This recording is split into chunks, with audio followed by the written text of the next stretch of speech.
بسم الله الرحمن الرحيم إن أول بيت وضع للناس للذي ببكة مباركا وهدى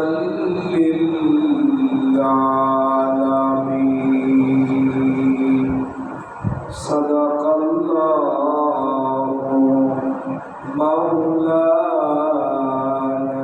العظيم قال رسول الله صلى الله عليه وسلم من أراد الحج فلم يرفث ولم يفسق رجع كيوم ولدت أمه أو كما قال عليه الصلاة والسلام وصدق رسوله النبي الكريم ونحن على ذلك من الشاهدين والشاكرين الحمد لله رب العالمين रहे मेरा मस्कन हवाली काबा बने मेरा मदफन प्यारे मदीना ला इलाहा इल्लल्लाह ला इलाहा इल्लल्लाह ला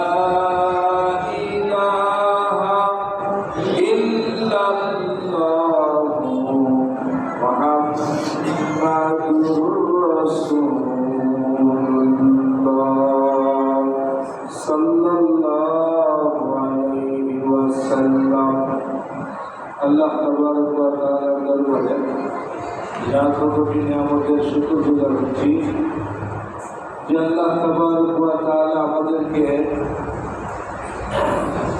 রমজানের পরে শাওয়াল মাস পাড়িয়ে জিলকাদ মাসের মধ্যে আমাদের হায়াতকে আল্লাহ তাবারক ওয়া তাআলা পৌঁছে দিয়েছেন, এই জন্য শুকরিয়া আদায় করি আলহামদুলিল্লাহ। জিলকাদ, জিলহজ এবং মুহররম এই 3 মাসকে হজের মাস বলা হয়। मेरे भाई दोस्तों बुजुर्ग मोहतरम, আল্লাহ তাবারক ওয়া তাআলা ইসলামের বুনিয়াদ 5টা জিনিসের উপরে রেখেছেন। 5টা খুঁটির উপরে ইসলামের বুনিয়াদ। তার মধ্যে 5ম খুঁটি হলো ওয়াতাহিজ্জুল বাইত ইন ইসতাতা ইলাইহি সাবিলা, বাইতুল্লাহ হজ করবা যদি তোমার সফরের মতো হজের সঙ্গত আসবাব অর্থকরী তোমার কাছে যদি থাকে তাহলে তুমি বাইতুল্লাহ হজ করবা, এটাও ফরজ। এই ফরজ আমল পুরা করার জন্য আল্লাহ তাবারক ওয়া তাআলা পৃথিবীর মানচিত্রে যত ধনী ব্যক্তি আছে যাদের প্রতি মুসলমান বালিগ, আকিল এবং যারা বিত্তশালী তাদের উপরে হজ ফরজ। তারা সবাই হজের জন্য আল্লাহর ঘর বাইতুল্লাহর উদ্দেশ্যে রওনা করে অনেকেই বাইতুল্লাহ অথবা মদিনায় পৌঁছে গেছেন, অনেকে পথে আছেন। জিলহজ মাসের 3 তারিখ পর্যন্ত বহিরাগত হাজিরা আগমন করতেই থাকবেন এবং বৈদেশিরা 5 থেকে 13 তারিখ পর্যন্ত এই 5-6 দিন, 8 থেকে 13 তারিখ পর্যন্ত এই 5 দিন হলো মূল হজের কাজ। মানাসিকাল হজ। আল্লাহ তাবারক ওয়া তাআলা যেন আমাদের সকলকে বাইতুল্লাহ জিয়ারত করার তৌফিক দান করেন। সকলে বলেন আল্লাহুম্মা আমিন। আজকের যে সাবজেক্ট এটা হলো বাইতুল্লাহ হজ কেন করব, হজ করলে লাভ কি আর হজ না করলে ক্ষতি কি। কয়টা প্রশ্ন? বাইতুল্লাহর হজ কেন করব, হজ করলে লাভ কি, না করলে ক্ষতি কি। এই তিন সাবজেক্টের উপর আমি অল্প কথা বলবো ইনশাআল্লাহ। শেষ করতে পারবো না, আগামী জুমাতেও শেষ করা মুশকিল হবে। আরও 2 জুমা পর পর ধারাবাহিকভাবে বাইতুল্লাহ ইতিহাস সহ। আজকে আমি ইতিহাসের দিকেও যাব না, আজকে মানাসিকে হজ, হজের ফরজ যে 3টা, এই 3টার উপরে কথা বলবো। প্রথম নম্বর, হজ হলো আল্লাহর হুকুম। এটা কার জন্য? যারা বিত্তশালী পুরুষ বা নারী, যাদের সম্পদ আছে। পুরুষ হলে তো তার কোনো পিছুটান নাই, হজের টাইম আসলে সে চলে যেতে পারবে। নারী যদি হয়, তার পয়সা করে যদি হয়, সমর্থন যদি হয়, সমর্থনের সাথে একজন মাহরাম, স্বামী হোক ভাই হোক, মাহরাম বলতে যাদেরকে বোঝায়, এরকম একজন পুরুষ মাহরাম নিয়ে তাকে হজে যেতে হবে। আর যদি মাহরামদের মধ্যে কেউ যায়, সে তার সাথে অ্যাপ্লাই করলেই হয়ে যাবে। শুধু নারী এককভাবে হজ ফরজ হলে তাকে মাহরাম নিয়ে যেতে হবে। মাহরাম কি জিনিস এটা আলাদা কথা, আমি লক্ষ্যে যাওয়ার জন্য কথা বলতেছি। হজের ফরজ হলো 3টি। হজের ফরজ কয়টি ভাই? সবাই বলে না, কয়টি? 3টি। 1 নাম্বার হলো এহরাম। এহরাম 2টা কাপড়, একটা পরনে আর একটা গায়ে চাদর হিসাবে, একটা লুঙ্গির মতো করে আর একটা চাদরের মতো করে পরনে। আমার এই যে ভাতিজা রনি, উনিও কয়েকবার অপরাহস করছেন, আমি দেখছি নেটে, মাশাআল্লাহ। তো এই 2 কাপড়, এটা শুধু হজের এহরাম না, এটাই হলো আমাদের কাপড়ের কাপড়। কিসের কাপড় বলেন? নারীদের জন্য হজের এহরাম শর্ত না, এহরামের কাপড় শর্ত না, কিন্তু এহরামের নিয়াত করতে হবে। এহরামটা কি জিনিস? যেমন প্রত্যেক ওয়াক্ত ফরজ নামাজ পড়তে গিয়ে আমরা তাকবীরে তাহরিম, কি শব্দ? তাহরিম শব্দ অর্থ হারাম। এখন আমি সব কথা বলতেছি, কাজ করতেছি, খাওয়া দাওয়া করতেছি, কিন্তু তাকবীরে তাহরিমা, প্রথম তাকবীর, যেই তাকবীর বলে আমরা হাত উঠে হাত বাঁধি, এই তাকবীরের নাম কি? তাকবীরে তাহরিমা, আল্লাহু আকবার। এই প্রথমবার এই তাকবীরটা বলাই ফরজ, বাকি তাকবীরগুলো সুন্নাত। মেরে মোহতারাম,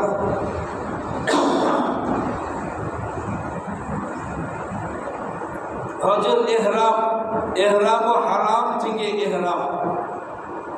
এহরামের কাপড় যখন পরবে, এটা হলো একটা স্টিকার। মেয়েরা তো এহরাম করবে না, মেয়েরা এহরাম নিয়াত করবে। মেয়েদের জন্য যত আবৃত করে, পুরুষের জন্য পায়ে পূজা করতে পারবে না, সয়ালা জুতা পরতে পারবে না, টাকনু পর্যন্ত ঢাকতে পারবে না, কিন্তু মেয়েদের জন্য টাকনু পর্যন্ত ঢাকতে পারবে। সব কিছু পর্দার মতো করে, শুধু মুখের উপরের কাপড়টা মুখের সাথে কাজ করবে না, এরকমভাবে ক্যাপ লাগানো আছে, ক্যাপের এদিক দিয়ে কাপড় থাকবে, মুখের সাথে কাপড় টেকবে না। এটাই এহরামের ইউনিফর্ম মেয়েদের। আর ছেলেদের 2 কাপড়, একটা পরনে আর একটা গায়ে। আল্লাহ তাবারক ওয়া তাআলা এটাই ফরজ করছেন পুরুষ এবং নারীর জন্য, এহরামের নিয়াত করা। নিয়াত 2 রাকাত নামাজ পড়তে হয়। এহরামের নিয়াত করে 2 রাকাত নামাজ পড়ার পরে নামাজের বাম দিকে সালাম ফিরানো যখন হয়ে গেল, নামাজের শেষ হয়ে গেল, তখন আপনি এহরামটার নিয়াত যে করছেন, এটা ওমরার না হজের?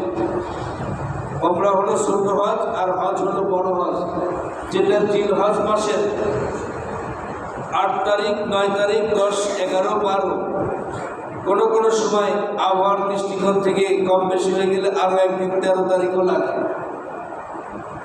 এই 5 দিন বা 6 দিন মোট হজের দিন। তো আমরা বৈদেশিরা বিশেষ করে হজ্জে তামাত্তু করে থাকে। হজ আবার তিন প্রকার, হজ কয় প্রকার? তিন প্রকার। হজ্জে ইফরাদ, হজ্জে তামাত্তু, হজ্জে কিরান। তিন প্রকার হজের মধ্যে জায়গা বিশেষ তিনটাই আফজাল, উত্তম।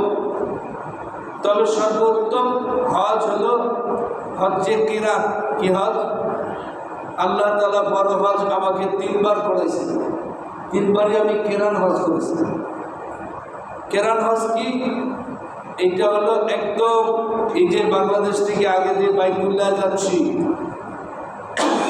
এখান থেকে যে এহরাম পড়লাম, এই এহরামই পড়া থাকবে। এহরাম যদি নষ্ট হয়ে যায়, গন্ধ হয়ে যায়, তো চেঞ্জ করতে পারবো, গোসল করতে পারবো। কিন্তু এই এহরামে 2 কাপড় পরেই, সিলাইবিহীন কাপড় পরেই একদম 10 তারিখ জিলহজ মাসের 10 তারিখে জামরাতে গিয়ে প্রথম 10টা 7টা কঙ্কর বড় শয়তানকে মারার পরে ওই দিন 3টা ওয়াজিব, কঙ্কর মারা ওয়াজিব, বড় শয়তানকে 7টা, এরপরে কুরবানি করা ওয়াজিব, এরপরে মাথার চুল ছোট বা মুন্ডানো ওয়াজিব। আমি হজের ফরজ বলতেছিলাম, হজের ফরজ 3টা। 1 নাম্বার হলো এহরাম, আর এর মধ্যে দিয়ে আবার বলে ফেললাম হজ 3 প্রকার, হজ্জে ইফরাদ, হজ্জে কিরান, হজ্জে তামাত্তু। আমাদের দেশের বেশিরভাগ হাজিরাই হজ্জে তামাত্তু করে। ফার্স্ট ফ্লাইটে যারা গেছে 50 দিন 56 দিনের প্যাকেজ নিয়ে, এতদিন তো এহরাম পরে থাকা সম্ভব না, কারণ এহরামকে রক্ষা করা এটা ফরজ। এহরামরত অবস্থায় আপনি আয়নার সামনে যে একটা পাকা চুল টেনে তুলবেন, আপনার দম লেগে যাবে। ফরজ ইবাদত নামাজের মধ্যে যদি ওয়াজিবের ত্রুটি হয়, সজদা করলে যেমন নামাজ ফিরে আসে, হজের মধ্যে অনিচ্ছাকৃতভাবে যদি ওয়াজিব তরক হয়ে যায়, তাহলে দম দিতে হয়। দম মানে একটা কুরবানি, ছাগল হোক, ওট হোক, দুম্বা হোক, মহিষ হোক, একটা। এই জন্য এটাকে খুব যত্ন সহকারে রাখতে হয়। এবং এহরাম করার পরে পুরুষ ঠান্ডা লাগছে, লেপ মোড়ক দিয়ে বা মাথা ঢাকতে পারবে না, মাথা খোলা রাখতে হবে ছেলে মানুষ।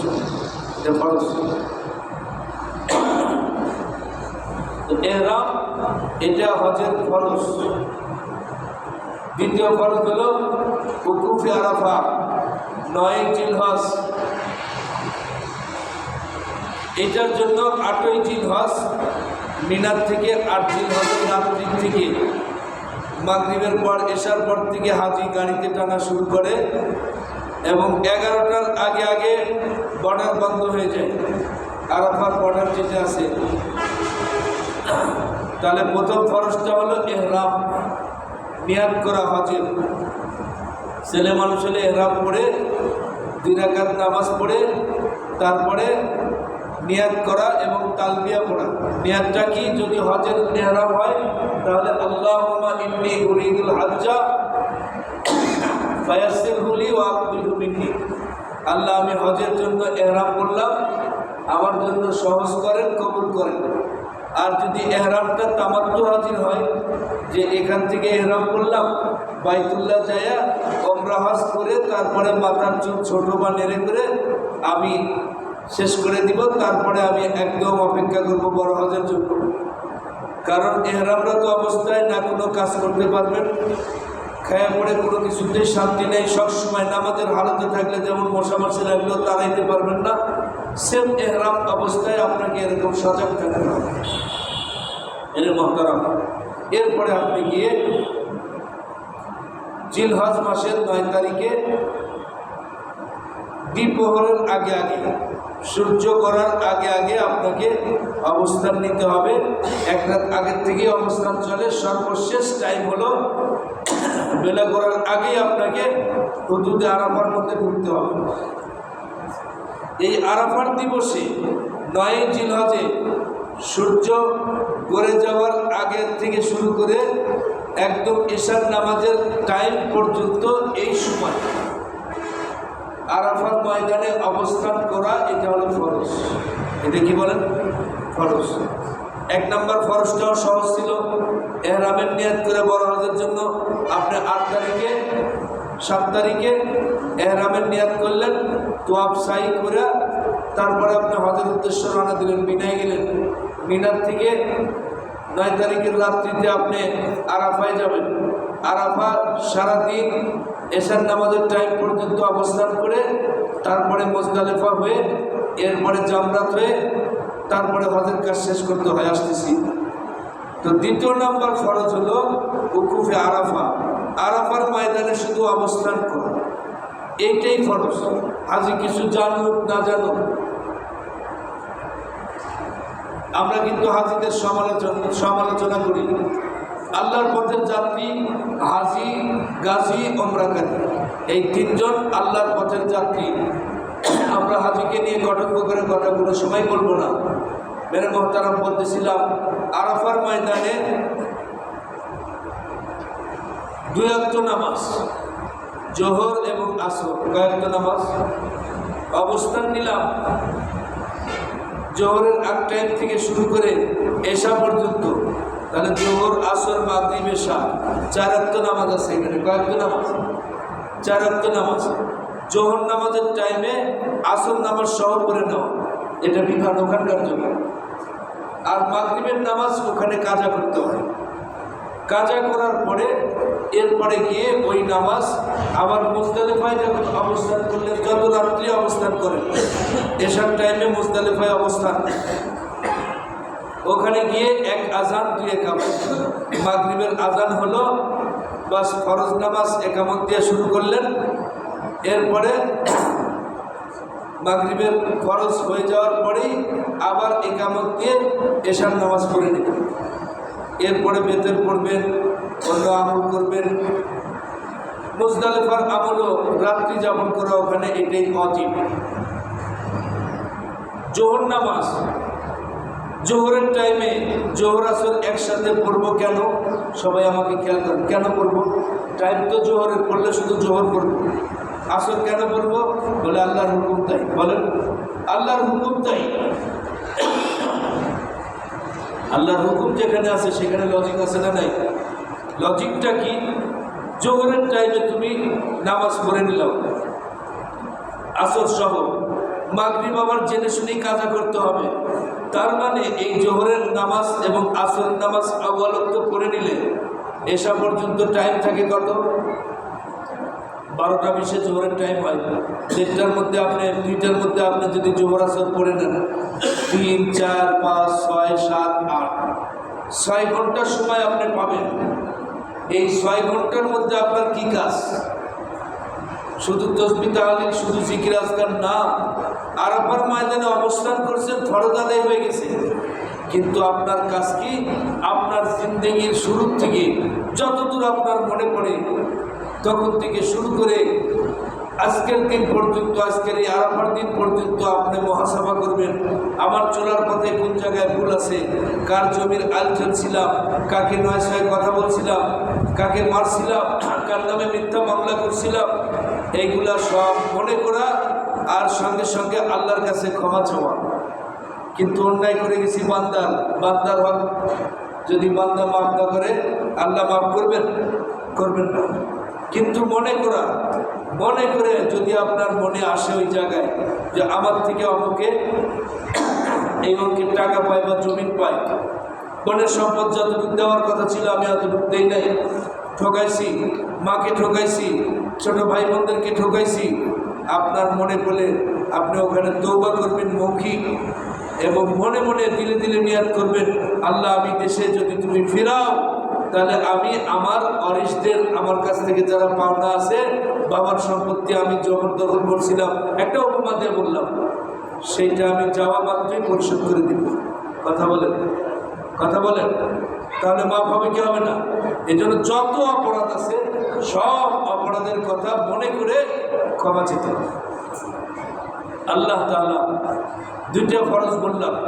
3 নম্বর ফরজ হলো তওয়াফে জিয়ারা। 10, 11, 12 এই 3 দিনের মধ্যে যে কোনো একদিন আপনাকে বাইতুল্লাহ আসতে হবে। কোথায়? বাইতুল্লাহ এসে তওয়াফ করতে হবে। এই তোয়াফের নাম হলো তোয়াফে জিয়ারত। এই 3টা হলো হজের ফরজ। ওয়াজিব আছে 6টা, সামনে বলবো, সময় শেষ হয়ে গেছে। আজকে আমি বয়ান করতে একটু টাইম লেট হয়ে গেছে। আমার একটা আস্ত ভাই খুবই একটা পেরেশানিতে আসছেন, ওনার সাথে একটু কথা বলতে দেরি হয়ে গেছে। আপনি একটু আগে আসলে ইনশাআল্লাহ আগে ছেড়ে দেওয়ার চেষ্টা করব। তো আমি একটু মুখে মুখে বলি, হজের ফরজ কয়টা? 3টা। এহরাম বলেন, উকুফে আরাফা, তোয়াফে জিয়ারত বলেন। সবাই কয়টা ফরজ হজের? এহরাম, উকুফে আরাফা, তোয়াফে জিয়ারত। এখন বলেন, আল্লাহ আমাদেরকে আপনি তৌফিক দিবেন, আমরা যেন আপনার বাইতুল্লাহর হজ যেইভাবে করলে আপনি খুশি হন সেইভাবে করতে পারি, তৌফিক দিয়ে। খুশি না বেজার? সকলে তৌফিক যেতে হবে না আল্লাহর কাছে? বহু টাকাওয়ালা মানুষ আছে,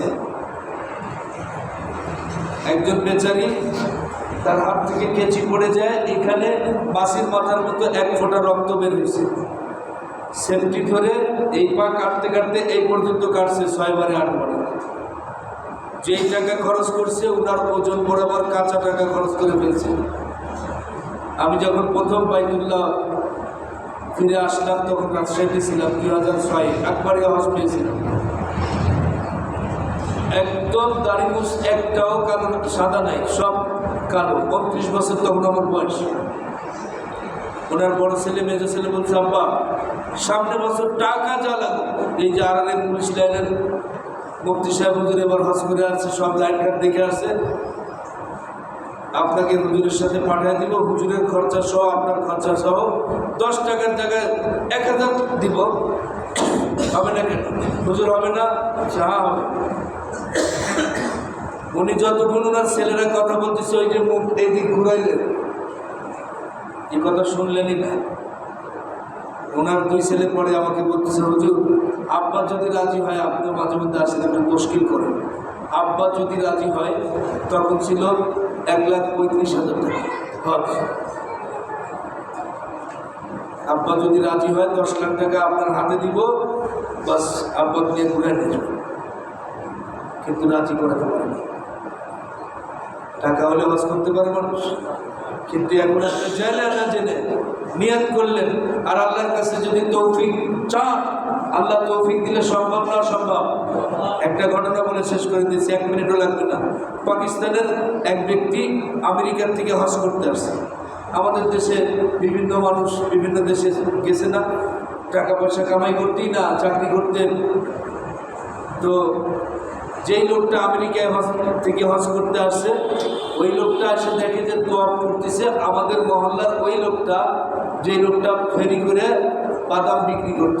এই লোকটা কি কোটিপতি? ফেরি করে যে বাদাম বিক্রি করে, ছোলা, ভাজা ছোলা বিক্রি করে, উর্দুতে চানা বলে। তো উনি টপ করতেছে আর দেখে কিরে আমাদের মহল্লার তো ওই আব্দুল সামাদ দেখা যায়। তো টপের মধ্যে ওর হাতের মধ্যে হাত ঢুকা দিয়া বলছে, আরে ভাই তুই হাকিসে আয়া, তুই তো চানা বিকতে থে, তুই এখানে কেমনে আসলি? তুই তো চানা বিক্রি করবি। তখন এই টপ অবস্থায় কাঁদতেছে আর বলতেছে, আরে মাই চানা বিকতে হ্যাঁ মেরে আল্লাহ তো চানা নেই বিকতে। বুঝে বলছেন কথা যে আমি চানাপুর বিক্রি করতে পারি, কিন্তু আমার আল্লাহ কি চানাপুর বিক্রি করে? আমার আল্লাহর কাছে অসম্ভবের কিছু কথা বলে, আমার আল্লাহর কাছে অসম্ভবের কিছু। এই জন্য মেরে মোহতারাম নিয়ত করেন এবং সেইভাবে চেষ্টাও করেন। হজের এহরাম সাদা, আপনার সাদা টাকায় নিয়ে যেতে হবে। 1টি টাকাও যেন হারাম টাকা না হয়। উপার্জন থেকে এখন থেকেই কিছু কিছু করে আল্লাহর রাস্তায় আপনি অ্যাকাউন্ট করেন। এটা সুদমুক্ত করবেন না, অ্যাকাউন্ট করলে কোনো অ্যাকাউন্টে সুদমুক্ত করবেন না। সুদ যেটা আছে আপনি কত টাকা রাখছেন, কত টাকা বের করছেন, ব্যাংক আপনাকে বলে দেবে। আপনি 7 লাখ টাকা রাখছেন, এটার মুনাফা হয়তো 9 হয়ে গেছে, আপনি মুনাফাটাও তুলবেন, তোলার পরে গরিব দুঃখীদের মাঝে রাস্তাঘাটের মাঝে বিতরণ করে দেবেন। আপনার মূল টাকা নিয়ে আপনি হজে যাবেন এবং এই টাকাটা যখনই জাকাত পরিমাণে মাল সমর্থন হয়েছে তখনই আপনি মালের জাকাত দিবেন। আল্লাহ তাআলা আপনার মাল পাক করে দিবে, আপনাকে পবিত্র করে দিবে এবং বাইতুল্লাহ জিয়ারত করে আল্লাহর মনোনীত হিসাবে কবুল করে নেবেন। সুবহানাকা আল্লাহুম্মা বিহামদিকা আশহাদু আল্লা ইলাহা ইল্লা আনতা আস্তাগফিরুকা ওয়া আতুবু ইলাইক। যারা সুন্নাত পড়েন সুন্নাত পড়েন।